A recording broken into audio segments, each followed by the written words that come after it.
Ready, so please your grace.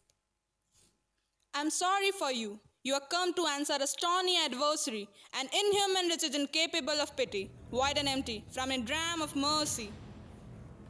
I have heard your grace had taken great pains to qualify his rigorous curse, but since he stands obdurate, and that no lawful means can carry me out of his envy's reach, I do oppose my patience to his fury, and am armed to suffer with a quietness of spirit the very tyranny and rage of his. Go someone, call the Jew into the court. He is ready at the door. He comes, my lord. Make room and let him stand before our face. Sherlock, the world thinks and I think so too, that you will perform this mad display of malice till the final hour, and then, 'tis thought, you will show your mercy and reveal a soul more lofty than the show of cruelty, and where you now exactly the penalty, which is a pound of this poor merchant's flesh.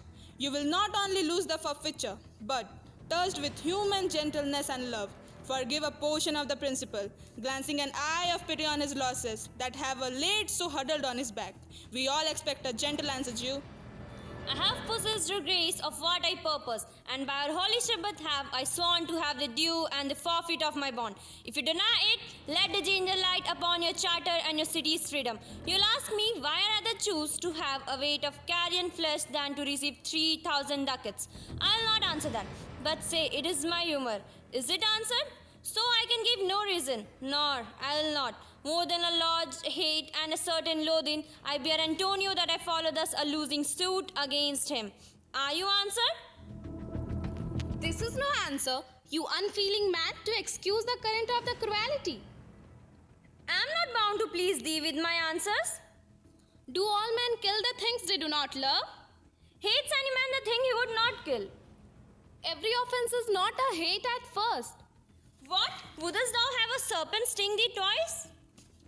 I pray you, think you question with the Jew? You may as well go stand upon the beach and bid the main flood bait his usual height.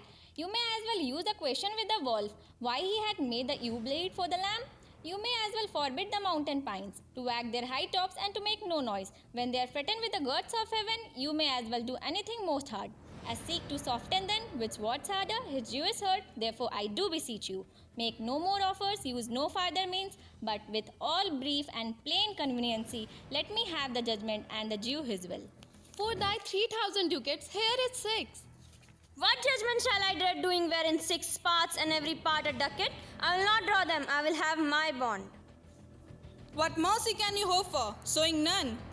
What judgment shall I dread doing no wrong? You have among you a many purchased slaves which like your asses and your dogs and mules. You use an abject and enslaved parts because you brought them? Shall I say to you, let them be free, marry them to your hires? Why sweat they under burdens? Let their beds be made as soft as yours and their palates be seasoned with such viands? You will answer, the slaves are ours. So do I answer you? The pound of flesh which I demand of him is dearly bought. This mine and I will have it. If you deny me, fire upon your law. There is no force in the decrees of Venice. I stand for judgment. Answer, shall I have it? Upon my power, I may dismiss this court, unless Bellario, a learned doctor whom I have sent to determine this, comes here today. My lord, here states without a messenger with letters from the doctor. Bring us the letter, call the messenger. Good cheer, Antonio, what men courage yet, that you shall have my flesh, blood, bones and all, ere you shalt lose for me one drop of blood. I am a tented wither of the flock. Meetest for death, the weakest kind of fruit drops earliest to the ground. And so, let me. You cannot better be employed, Bassanio, than to leave still and write my epitaph. Came you from Padua, from Bellario? From both, my lord. Bellario greets your grace. Why thus you whet the knife so earnestly? To cut the forfeiture from the bankrupt there. Not on thy shoal, but on thy shoal, harsh Jew. Thou makest thy knife keen, but no metal can. No, not the hangsman X bear half the keenness of thy sharp envy. Can no prayer spice thee? No, none that thou hast wit enough to make. Oh, be thou damned, inexcusable dog, and for thy life let justice be accused. Till thou canst rail a seal from off my bond, thou but offendest lungs to speak so loud. Repair thy wit, good youth, and it will fall to careless ruin. I stand here for law. This letter from Bellario commends a young and learned doctor to our court. Where is he? He attended here hard by, to know your answer whether you will admit him. With all my heart, some 3 or 4 of you go give him courteous conduct to this place. Meantime, Cole shall hear Bellario's letter. Your grace shall understand at the receipt of your letter. I am very sick, but in the instant that your messenger came in loving visitation with me, a young doctor of Rome. His name is Balthazar. I beseech you, let his lack of years be no impediment to let him lack a reverent estimation, for I never knew so young a body with so old a head. With all my heart. You hear the learned Bellario, what he writes, and here, I take it. Is the doctor come? Give me a hand. Came you from old Bellario? I did, my lord. Then welcome. Take your place. Are you acquainted with the issue here? I am informed thoroughly of the cause. Which is the merchant here and which the Jew? Antonio and old Shylock both stand forth. Is your name Shylock? Shylock is my name. Of a strange nature is the suit you follow, yet in such a way that the Venetian law cannot impulse as you do proceed. You stand within his danger, don't you? So he says. Do you confess the bond? I do. Then must the Jew be merciful. On what compulsion must I? Tell me that. The quality of mercy is not strained. It dropped as a gentle rain from the heaven upon the place beneath. It is twice blessed. It blessed him that takes and him that gives. 'Tis mightiest in the mightiest it becomes the throned monarch, better than his crown. His scepter shows the force of temporal power, the attribute to awe and majesty, wherein both sit the dread and fear of kings. But mercy is above the sceptred sway. It is enthroned in the hearts of the kings. It is an attribute to God himself. Therefore, Jew, though justice be your plea, consider this, that in the course of justice, none of us should see salvation. We do pray for mercy, and that same prayer teaches us all to render the deeds of mercy. I have spoke this much to mitigate the case of your plea, which if you follow, the strict court of Venice must need give sentence against the merchant here. My deeds upon my head, I crave the law, the penalty and the forfeit of my bond. Is he not able to discharge the money? Yes, here, I tender it for him in the court. Yeah, twice the sum. If this will not suffice, I will be bound to pay 10 times more on forfeit of my hand, hat, and head. If this will not suffice, I must appear that malice bears down truth, and I beseech you, rest once the law to your authority, to do a great right, to do a little wrong, and curb this cruel devil of his will. It must not be. There is no power in Venice which can alter a decree established. It will be recorded for a predicament, and many an error by the same example will rush into the state. It cannot be. A Daniel come to judgment. Yeah, a Daniel. Oh, wise young judge, how do I honor thee? I pray you let me look upon the bond. Here 'tis, the most reverend doctor. Here it is. Shylock, there's thrice your money you offered. An oath, an oath. I have an oath in heaven. Shall I lay perjury upon my soul? No, not for Venice. Well, then thus it is. The bond is forfeit, and lawfully by this the Jew may claim a pound of flesh to be by him cut off nearest the merchant's heart. Be merciful, take thrice the money. Bid me tear the bond. When it is paid according to the tenor, I thought appear you are a worthy judge. You know the law, your exposition hath been most sound. I charge you by the law, whereof you are a well-deserving pillar. Proceed to judgment by my soul. I swear there is no power in the tongue of man to alter me. I stay here on my bond. Most heartily, I do beseech the court to give the judgment. Why then, you must prepare your bosom for his knife. Oh, noble judge, excellent young man. For the intent and purpose of law has full relation to the penalty, which here appears due upon the bond. 'Tis very true, O wise and upright judge. How much more elder art than thy looks? Therefore lay bare your bosom. Ay, his breast, so says the bond, doth it not, noble judge? Nearest his heart, those are the very words. It is so? Are there balances to weigh the flesh? I have them already. Have by some surgeon, Sherlock, on your charge to stop his wounds, lest he do his bleed to death.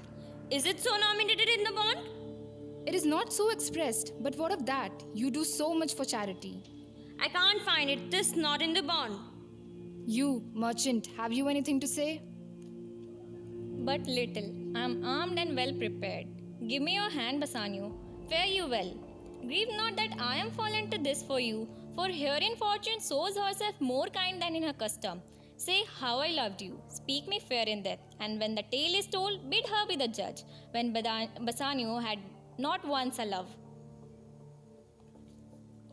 Antonio, I am married to a wife who is as dear to me as life itself. But life itself, my wife, and the whole world are not with me esteemed above thy life. I would lose all my sacrifice them all here to this devil to deliver you. Your wife would give little thanks for that if she were by, to hear you make the offer. I have a wife whom I love, I protest. I would she were in heaven, so she could entreat some power to change this curious Jew. This, will you offer it behind her back, the wish would make else untroubled house.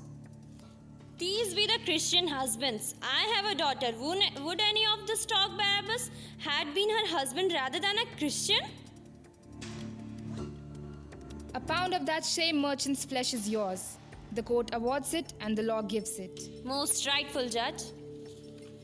And you must cut this flesh off from his breast. The law awards it and the court allows it. Most learned judge. A sentence. Come, prepare.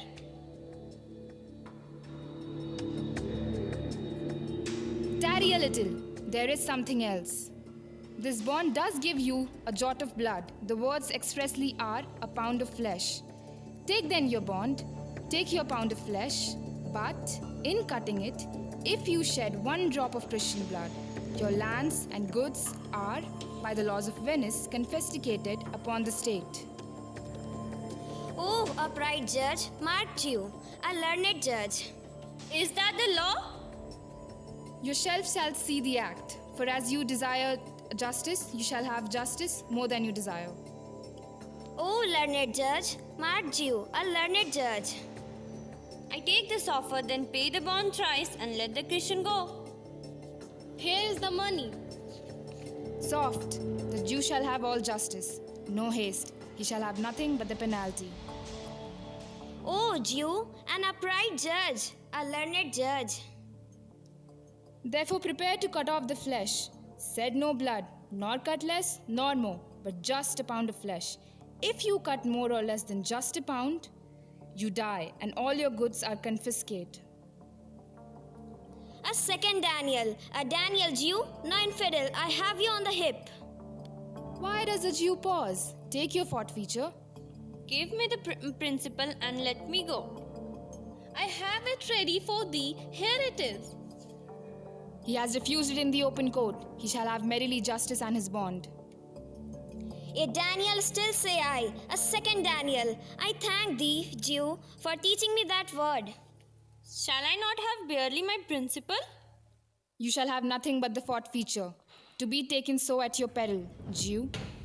Why, then the devil gave him good of it. I'll stay no longer question. Tarry, Jew, the law has yet another hold on you. It is enacted in the laws of Venice. If it be proved against an alien that by direct or indirect attempts he seeks the life of any citizen, the party against which he does contrive shall seize one half of its goods. The other halves come to the state, and the offender's life lies in the mercy of the Duke only. Against all other voice, in which predicament I say you stand. Down therefore, and beg mercy of the Duke. Beg that thou must have leave to hang thyself, and yet thy wealth being profit to the state. Thou hast not left the value of a cord, therefore thou must be hanged at the state's charge. So you can see the difference of our spirit. I pardon you your life before you ask. For half your wealth, it is Antonio's. The other half come to the general state. A, for the state, not for Antonio. No, take my life and all, pardon not that. You take my house, when you do take the prop, they don't sustain my house, you take my life. When you do take the means whereby I live. What mercy can you render him, Antonio? A halter gratis, nothing else, for God's sake. So please, my lord, the duke and all the court, to quit the fine for one half of his good, I am content. So he will let me have the other half in his use, to render it upon his death unto the gentleman that lately stole his daughter. Two things provided more, that for this favour he presently becomes a Christian, the other that he do record a gift. Here in the court of all he dies possessed unto his son Lorenzo and his daughter. He shall do this, or else I do recant the pardon that I gave to spare his life. Are you content, Jew? What do you say? I am content. Clerk, draw a deed of gift. I pray you, give me leave to go from hence. I am not well. Send the deed after me and I will sign it. You may go, but do it.